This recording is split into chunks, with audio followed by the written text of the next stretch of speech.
In a world inundated with technological advancement, economic complexity, and social progress, one might assume humanity is on an irreversible trajectory toward greater intelligence and reason.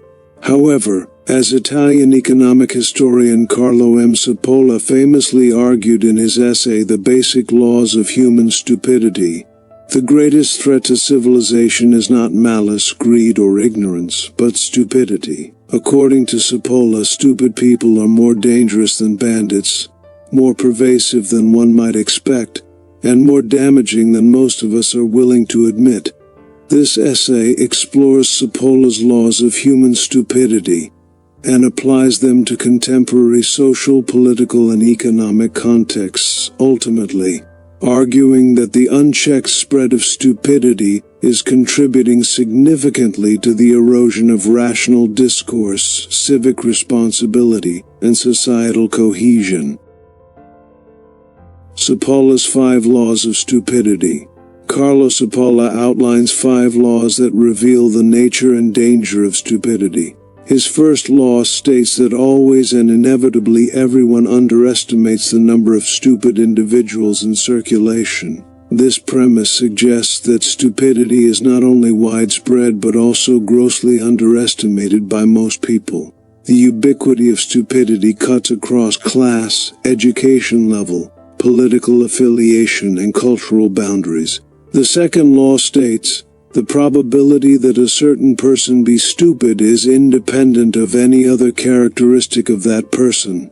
In other words, intelligence, social status, or credentials are not barriers to stupidity. The implication is both profound and disturbing. Educated, successful, and otherwise competent individuals can and often do behave stupidly.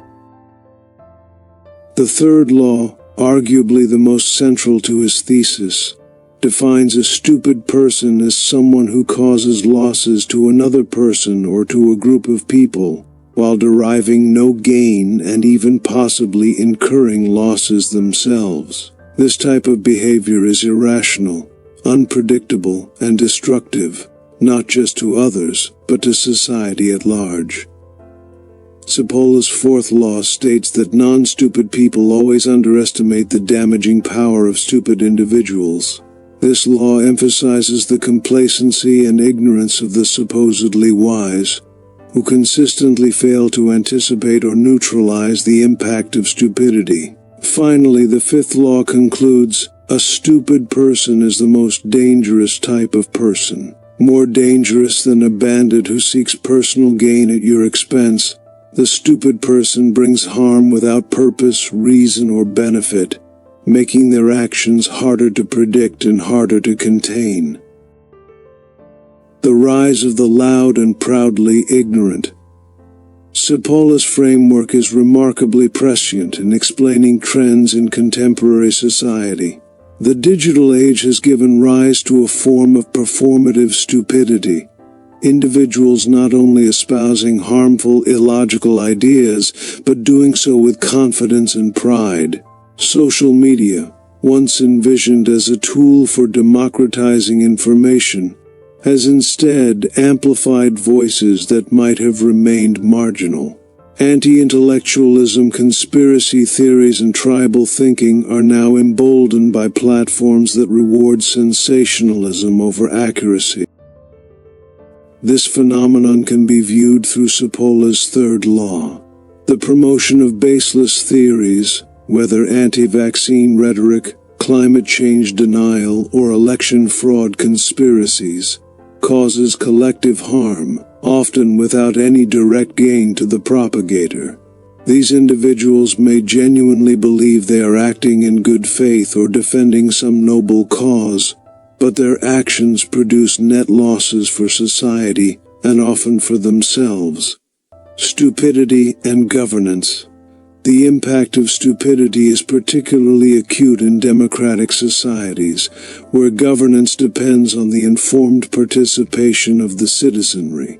When electorates are swayed by emotion over fact, slogans over substance, and charisma over competence, the result is policy built on sand. Political leaders, recognizing the power of stupid or uninformed voting blocs, may pander to ignorance rather than confront it. This dynamic plays directly into Cipolla's fourth law. The underestimation of stupidity's influence in the political process allows demagogues to thrive and misinformation to spread. The consequences are visible in legislative gridlock, the erosion of institutional trust, and the weakening of democratic norms.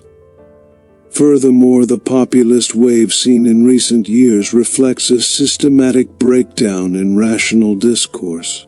Complex policy issues are reduced to sound bites, and experts are dismissed as elites detached from reality. The very mechanisms designed to prevent mass irrationality, education systems, journalistic standards, public accountability, are undermined by the rise of individuals who glorify ignorance. Economic costs of stupidity. Stupidity is not only a social or political liability, it is also an economic one, from reckless financial speculation to mismanagement of resources. Many of history's most damaging economic crises have roots in irrational behavior. The 2008 financial crash, for example, was not merely the result of greed, but of vast numbers of individuals and institutions engaging in unsound practices without fully understanding the risks. Cipolla's model helps us distinguish between the merely selfish and the truly stupid. A selfish actor might hoard wealth or exploit a loophole for personal gain. This is the bandit in Cipolla's quadrant. But the individual or firm that mismanages funds, ignores obvious warnings, and triggers a market collapse that harms millions including themselves is operating in the realm of stupidity. At a micro level, stupidity also manifests in consumer behavior, workplace inefficiencies, and bureaucratic incompetence. These may seem trivial in isolation, but collectively they impose enormous costs on productivity, innovation, and economic resilience. Cultural and educational failures.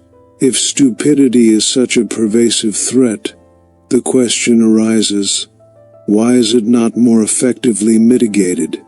The answer lies partly in cultural and educational failures. Many education systems emphasize rote memorization and standardized testing over critical thinking and intellectual humility. Students may graduate with degrees yet lack the ability to evaluate information, question assumptions, or recognize cognitive biases.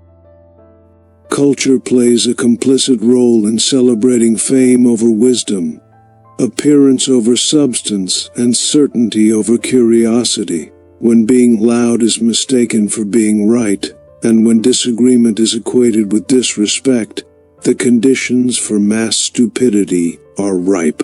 In such an environment, nuanced dialogue and intellectual rigor are drowned out by sensationalism and tribalism. Furthermore, the educational and cultural response to stupidity is often patronizing or dismissive, rather than proactive and reformative. People are ridiculed for being uninformed instead of being educated or engaged. This reinforces echo chambers and defensive posturing, making stupidity self-reinforcing and harder to correct. Combating stupidity, is there hope?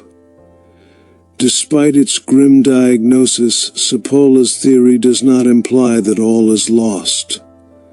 The first step in addressing stupidity is acknowledging its presence and influence without underestimating it.